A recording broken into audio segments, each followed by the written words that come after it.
All right, so we are live. We will be anticipating a lag time of about 10 seconds.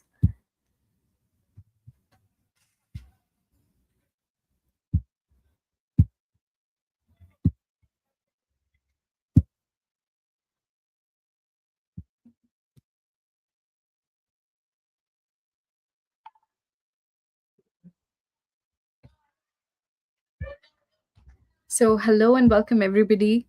Thank you so much for joining Protect Academy's LinkedIn and YouTube live session. We will be commencing in just 30 seconds. We're waiting for the session to go live on both the platforms and more people to join. So, till then, you know the drill. Put in your earphones if you're driving, get some snacks, and we will be commencing shortly.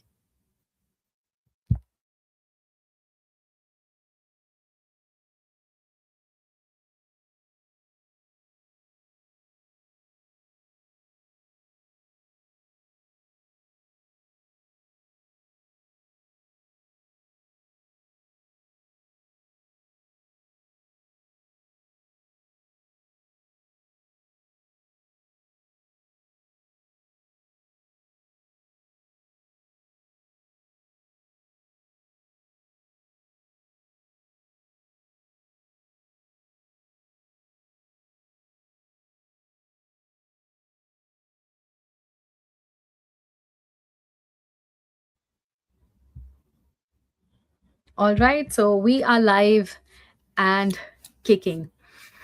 All right, so once again, good evening, good afternoon, good morning, depending on your time zone. Extending a really, really warm welcome to Protect Academy's LinkedIn Live and YouTube Live session on the topic of the CISA certification. So I'm sure that you're here and you already know that CISA is regarded as one of the most prestigious certifications in the field of IT audit, governance, risk, and compliance. And it is trusted by organizations all around the world to identify professionals who can audit, secure, and govern critical information systems. So in today's session, we have none other than Mr. Saz Rai himself. He's the leading expert on CISA, CISM, Security Plus, CISSP, you know, you name it, and he is the go-to guy for all of those certifications and expert advice. So he'll be helping you understand why CISA continues to be such a powerful credential for your future growth and how you can successfully prepare for the exam. Additionally, we're going to be taking in questions in this session. Any doubts, any queries you have, let us know your timeline for taking the exam and utilize this opportunity because you have the Mr. Sazrai here in this session. Ask him all your questions and he'd be happy to answer all of those for you. So, without further ado, Mr. Sazrai, the floor is yours. Well, thank you so much. I hope my screen is visible. All right. Yes, sir. Yes, seems visible. Thank you so much. Okay. So, welcome everyone, and this webinar. This is the uh, thrill to have you here for this hour. So, whether you're in IT, audit, risk management, or compliance, understanding the value of CISA can be a career game changer. So today we'll explore the CISA certification, what it is, why IT auditing has become critical for organizations, and how this certification can help advance your career. So my name is Saj Rai. I have over 2.5 decades of experience. I've been teaching for over a decade now, and I'm an authorized instructor for most cybersecurity courses, including CISA. To set the context, and to understand the importance of CISA, we first need to understand how the enterprise risk landscape is evolving.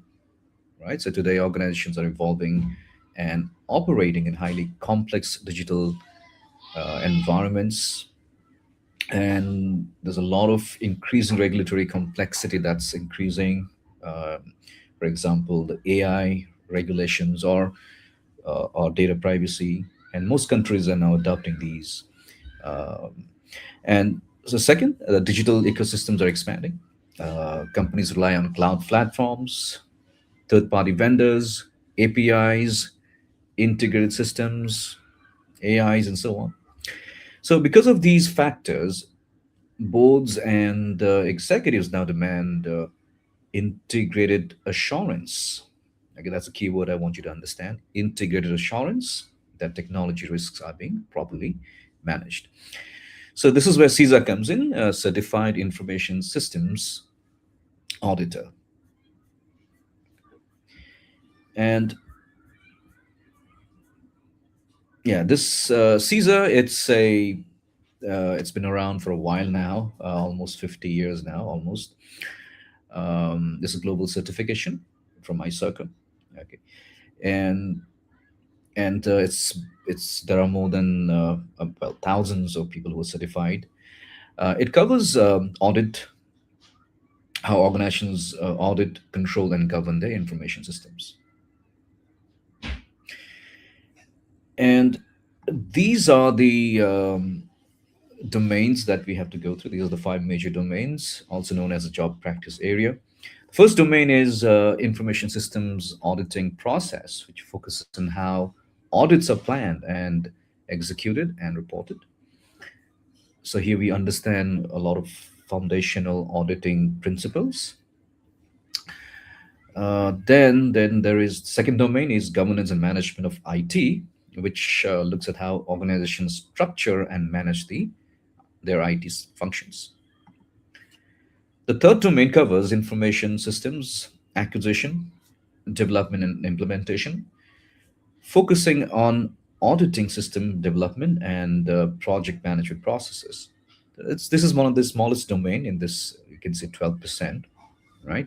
So many of us thinks that the auditors come in, uh, for example, if there's a system being developed, the auditors come in afterwards, after the system has been developed, and audit the system. But that's not the case, right? The auditor uh, has to be auditing the system and the STLC right throughout from the beginning, and being involved till the end of the STLC process. The fourth domain is information systems operations and business resilience, which includes operational controls, including incident management and business continuity. And the final domain, which is the protection of information assets. So, assets which focuses on security controls and protecting your organizational data. So, it's a slightly technical domain. And so, this domains, five domains together provide a comprehensive view of how information systems should be governed and audited, right? And I use the word information systems and not information technology, and there's a reason why. Um, okay, and the reason why is that, and I'll probably just make a note here. So, information system is uh, the technology part, which is the hardware and the software, right? It's also the people and the processes. Okay, so you're not an IT auditor, but an information system auditor. And that's a very key difference here. So we're not just looking at technology, but also looking at people and processes, and maybe other areas such as physical security and so on. Right. So that's something that I want you to keep in mind. Right. Um, yeah. So these are some of the um, typical roles and that CISA uh, will offer. So many professionals who earn this certification move into these roles. It could be an IT auditor, risk and compliance analyst, um, governance specialist, or information security manager, right? Um, so many organizations, especially Banks, consulting firms, multinational corporations require a strongly or they strongly prefer someone with a CISA certification, right? And and so a basic principle that I want you to understand is that audit is an assurance function. Okay, let me repeat again. A fundamental concept in auditing is that its audit is an assurance function. So you are, as an auditor, you, right? So you are verifying that the risks are properly identified and managed. As an auditor, you're also assessing whether the controls, internal controls, are designed appropriately and operating effectively. Auditors also review whether policies and procedures are being followed and whether technology systems supported the organization's objectives, right? So, what an important principle to remember is that it's the management who owns the risk. So, auditors, they do not manage or own the risk. So, as I mentioned, it's an assurance function. So, they provide assurances that risks are being managed properly, that the organization is in the right direction, and so on. Right now, in my experience, been teaching Caesar for a long time now, I come across typically three different professional backgrounds who are and each group faced very different challenges.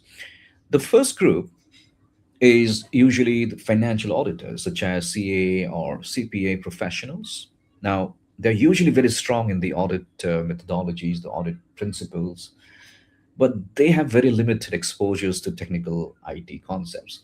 So I find them more stronger in the earlier domains, especially domain one and some bit of domain two, but they might struggle a bit more in domain five, where it's very technical.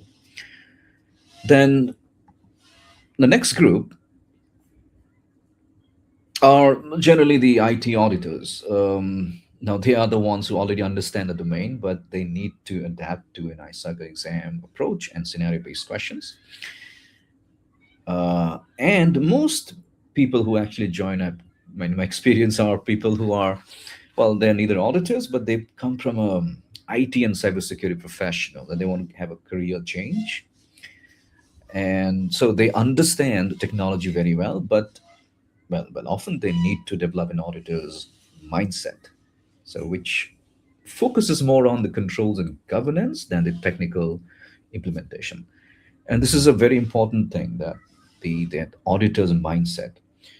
And that's how the exam is designed to test your knowledge. It's not about the right thing to do, okay?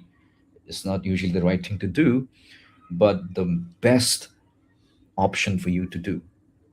Even in the exam, where there's a scenario and you have four options, and many times, and in fact, 90% of the questions, you'll have more than one correct answer, and sometimes all the four options are correct. Okay, so you're not looking for the correct answer, and you will have to focus on the best answer. And that's what the mindset is about, in the sense, what would you do next? So the question will say, what would you do next? If there's a scenario, what's the next thing for you to do? Okay, so what would you prioritize? And that is important, and that's how you need to I mean, and during the course when you're learning about it, that's what you're gonna have to learn, to focus on the those controls, the governance, rather than the technical implementation. All right. And so the way I look at auditors, in summary, as I mentioned, that well, they're an assurance function. That's the first thing. Or I can also look at them as I consider them as more of the eyes and ears for the board and the senior management. Okay, so they play a very important role in the organization governance, as you can see here. So they provide that independent visibility into how the organization risks are being managed, right? So the audits can help you identify the weaknesses in the controls to assess whether you're compliant with policies and regulations and highlight areas that require improvement. All right. So, because of this independent perspective, auditors help the leadership make better risk based decisions.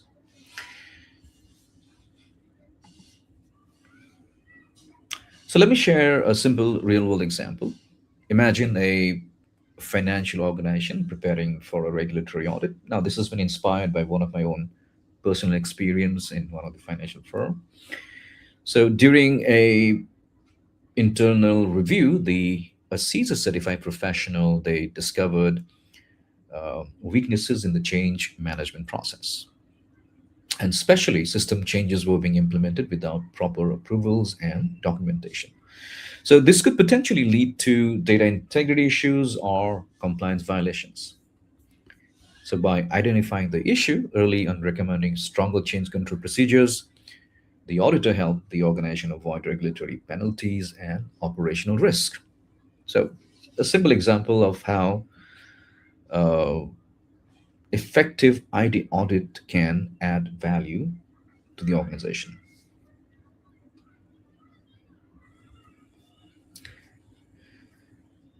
Well, there's a huge demand for CISA professionals, and it continues to grow as organizations adopt new technologies. We are seeing increasing demand in areas such as cloud governance, AI governance, and digital risk management. And organizations are adopting frameworks such as COBIT and NIST for their governance programs. So CISA professionals are increasingly moving into those cross-functional leadership roles, helping organizations align technology with business objectives while managing the risk. So, in other words, CISA professionals are not just auditors, they are becoming strategic advisors on technology risk. Okay. Now, you don't even have to be an auditor to take a CISA exam. And if you take my own personal experience, I am not a auditor, but I work very closely with auditors. And one of the primary reason why I took the CISA was to understand from the auditor's point of view, and it helped me become more compliant. It helped me be more ready to face auditors when we had those compliance audits, right?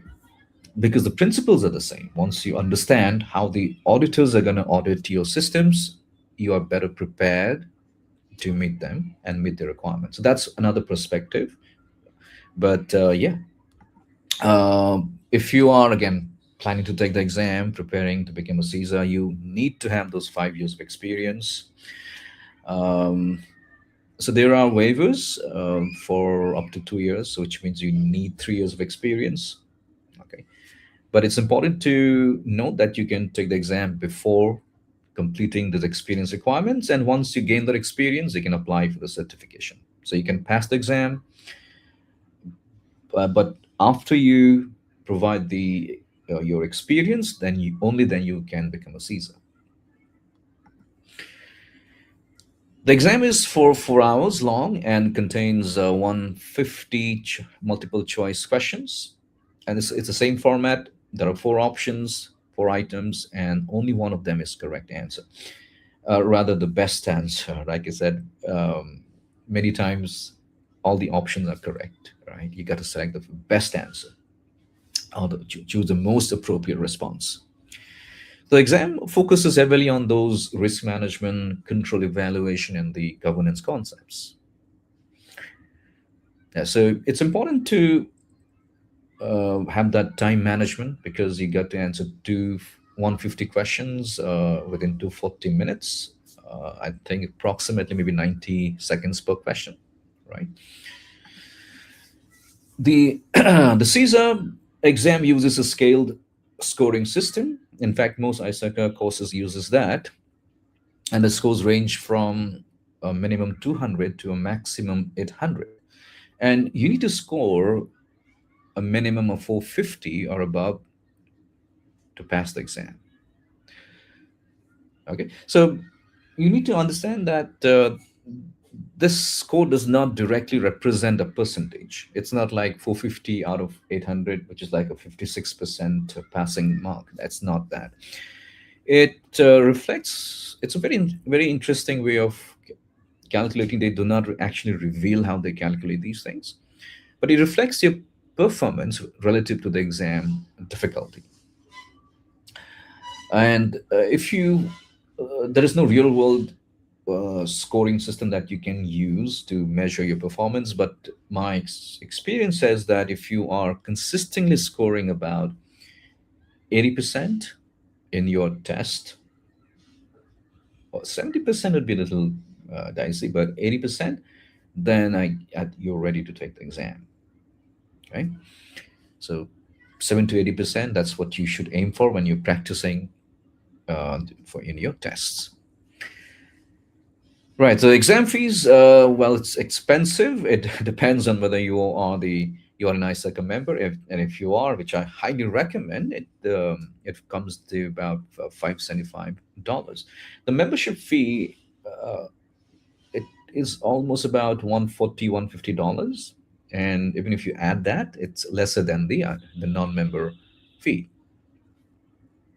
Okay, and I highly recommend to becoming an ISACA members because it provides access to other learning resources. There are professional communities, and you can see there's a reduced exam fees, and also many other resources are at a discounted rate. So highly recommended. Okay. All right. There are a couple of slides more I want to talk about, and this is interesting. So why many candidates fail the CISA exam? And this is interesting because I keep getting calls, and unfortunately, many of them um, have experienced a failure, and so they talk to me saying, I took this training, I did these hundreds of questions and practices, but I still failed the exam. And so I asked them one basic question. I asked them to maybe explain to me one basic concept, like, can you help me understand, let's say, the difference between, let's say, risk and incident? Or can you help me understand the difference between business continuity and disaster recovery? And and I usually understand that they do lack these understanding of these concepts. Okay, and and so most of them have been memorizing definitions, trying to mug up those practice questions, hoping that these questions appear in the exam. The answer is it's not going to appear. Okay, so you really have to understand the concept, the principles. I call them the thumb rules, and only if you understand those principles, you're gonna pass the exam. There's no shortcut. There are no dumps. Okay. Yeah. So understand the concepts. That's the first thing. Second is mistake people make is choosing technical answers instead of audit focused answers. And as I explained earlier today, so many people come to CISA, want to become a CISA, coming from a very technical background, and they start thinking very technically, prioritizing technical solutions, right? And that's something that we should avoid. And that mindset that I talked about, that's what you need to learn. And next is, um, so so many candidates, they do not practice enough full length mock exams. I highly recommend that. um, and two things again. One is that it'll help you for that time management. Okay, so you need to be able to answer like a 150 question in 4 hours. It's usually doable, but what happens is that I find people not being able to manage time, and maybe spending 5 minutes on a particular question, and then you do not have time for the rest of the questions. Right? So you need to have that practice, and also you will also get the sense of the the kind of questions that the exam will ask. Not the same question, but the kind of questions, right? So it'll help you understand, like I said, if you consistently start scoring about 80%, then you know that you're doing well and that you are almost there to take the exam.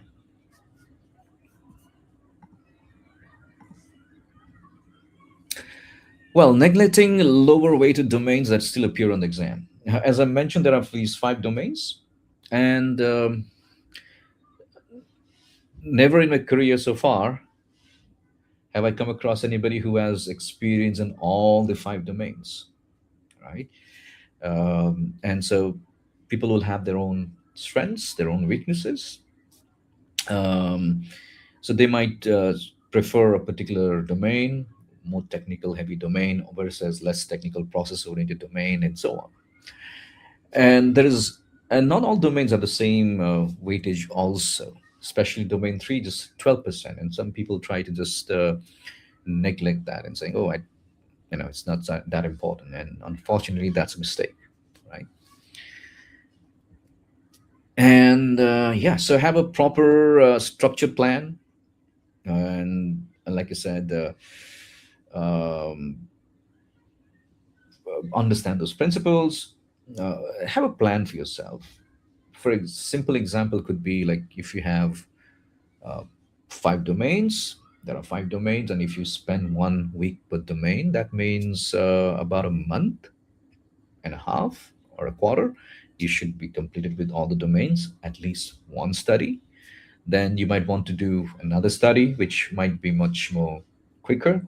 So in the next 2 to 3 months, you should be able to plan and take the exam, right? So I highly recommend about 3 months of studying. Again, this is a very generic recommendation. It might depend on how well you're doing, but the key point here is that you have to study regularly and every day if possible, a couple of hours if possible. Okay. CISA is one of the more difficult exam to pass, and compared to courses like Season or say Risk and so on, CISA is very, very difficult.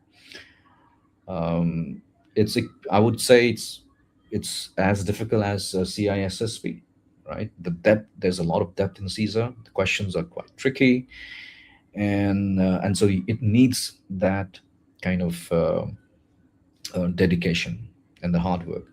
And if you don't think you're able to put that effort, I don't recommend you taking the CISA. Okay, so you have to put in that study and hard work every day. Right. So then, how are you going to do about it? Let's talk about it. So use the official review manual as the primary reference. Um, Study by domain. So it's the every domain. There's a flow to it. There's a so you start with domain one and end up with domain five. Understand all the domain, and then go over it over and over again. Iteration study, like iterative study, will help you.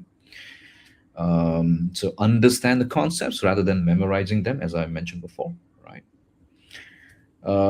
Practice a large number of questions. Now, this is important to understand that do not use these questions to study, right? So that's why many people fail. Do not use this to study. Use it to first study from the book, and then once you completed a particular topic or a particular domain, then you can go back and study and sorry, to take those practice questions and see if you're scoring around 80%. Like I said, if you're not, time to go back and study again. Okay. And while you're studying for these and these practice tests, don't just focus on the correct answer. Uh, Focus on the other options why it was incorrect. All right. So that principle could be asked in another question. In okay, so understand the why. Focus on not just what is the correct answer, but understand Why is this correct? Why the other options are incorrect? Told you before. So take that simulated 4 hours exam. If you haven't taken these exams before, time management is very important. Okay, to be able to do these, take this test under pressure. Yeah, so you want to be able to take that 4 hours test. Join an instructor-led program. That's where we come. I think there's a program being designed, being designed, so you can always join our next batch. Okay, so these are the materials that I would highly recommend that you use: the official review manual, and there is these question and answers with explanations. And the exam candidate guide will give you all the details about how to go about registering for the exam, and all those details are there. Okay? So use these resources together, okay, to build both knowledge and exam confidence. Right. So to conclude, well, CISA certification is one of the most respected credentials for professionals working in IT audit, governance, and risk management. Right. So, so if you are interested in advancing your career in this space, well, CISA can be a powerful step, right? And yeah, so thank you for joining this session. I'd be now be very happy to take your questions.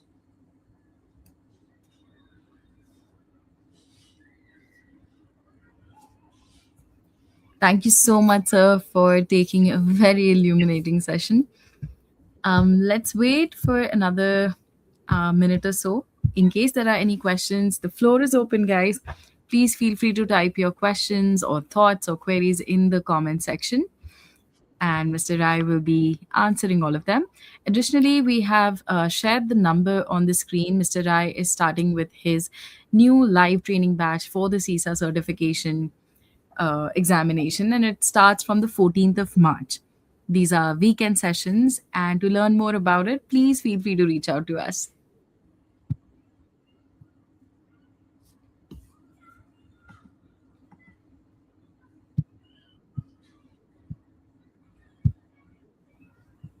All right, so I'm quickly scanning LinkedIn and YouTube both for any questions that may have come up. And in case not, you can still drop your questions in the comment sections, and I will do my best to connect you with Mr. Sajrai and probably get those answers and revert back to you at the earliest.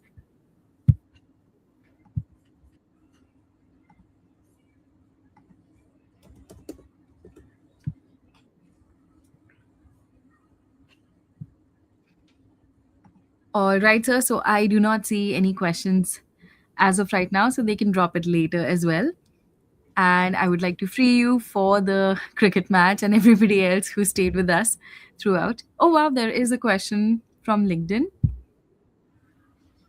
Uh, a LinkedIn user is asking, is CIA or is CIA high level or CISA? Mm, CIA. Okay. Uh, this is the certified internal auditor, right? If you're talking about that. Um, so it depends on your requirement, but CISA has been around for almost 50 years.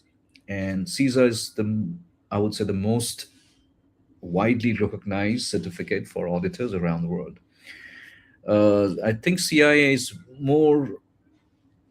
more from, I guess, um, it's more focused on the internal auditor, because auditor doesn't always have to be internal. It could be an external auditor also.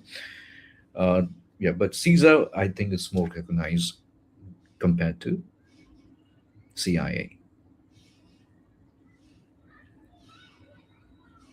All right, sir. There is another question. Mamta is writing from LinkedIn. Mhm. What are other options available as this was established in 1978? What are the other options from ICIRCA? Is that the question? Then Um, Generally as well in the field of audit. So although yes, CISA keeps updating every yeah, few years, they keep yeah. changing their content. Yes. So CISA has, yeah, that's correct. So CISA or the ISACA, they do update their content every year, every couple of years. I think 4 years on an average, 4 to 5 years. Hmm. Right, sir. And so they do. ISACA, they do have other courses, including CISM and CIRISC and CGIT. Apart from that, if you want to go for a specific auditor course, there are, I guess, lead auditor courses for ISOs and so on that you can probably consider. There is a difference, however, is CISA is not about how. It's not about, I'm not here to teach you how to audit. Okay, that's not a how to course. And this is more about the what do you need to do, and more importantly, the why. Teaching you that auditor's mindset, the concept that you need to know as an auditor. And there are many other courses, like you can supplement an audit CISA, like a lead auditor's courses, if you are, yeah, if you are interested in a particular standard or so. um, I hope that answers the question. If not, you can have a follow-up question. Hmm. Right, sir. All right. So Femi is asking from LinkedIn. He's Mhm. asking, does Protect help us with CISA certification after we pass the CISA exam? So is there like an endorsement process for CISA like there is for CISSP? Yes, yes. There's an endorsement process. I'll be happy to endorse you, but Mhm. it's a very simple process. It's a very simple process. Anybody, your colleague, your boss, anybody can uh, endorse. Endorsement is just about somebody saying, yes, this person has that 5 years of experience. So it's a very simple process. We'd be happy to endorse when you pass the exam. Right. Superb. Then we have another question from LinkedIn. Riyaj is asking, I am CISSP certified and interested in audit domain. Is it advisable to go directly to CISA or first ISO, some standard LA, and then CISA? Yeah. Both are complementary. So CISSP to CISA is a very interesting move, and it certainly aligns lots of things you have understood in CISSP will be very broader. CISSP is a very lot of things you need to understand and learn, but the depth is missing. CISA gives you the depth, the detail, the content number, the content is less, but there's a lot more depth in it. So it kind of complements that. So it's a good move to go to Caesar, and and so if should you go for an ISO lead auditor? Certainly yes, if that is something that aligns to you, because it's very specific standard, right? Yes, ISO 27001, whatever lead auditor you want to be. So um, so both are important. The Caesar is more about the what and the why, and that ISO lead auditor will give you more about the how to go about doing it. So they kind of complement each other. So you might want to consider becoming a Caesar along with that, the ISO lead auditor, which is relatively easy. Okay, Caesar is a little more difficult compared to the ISO lead auditor. Caesar is a more broader course, give you covers a wide range of things, and you should consider both.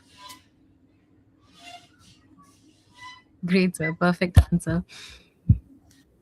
All right. So I'm flashing the numbers on the screen again in case anybody would like to get in touch and get started with Mr. Sazrai's upcoming CISA certification training. Again, these are going to be live sessions, and Mr. Sazrai will be holding your hand till the day you're certified. So please feel free to reach out. He will definitely help you in making the journey a little bit easier.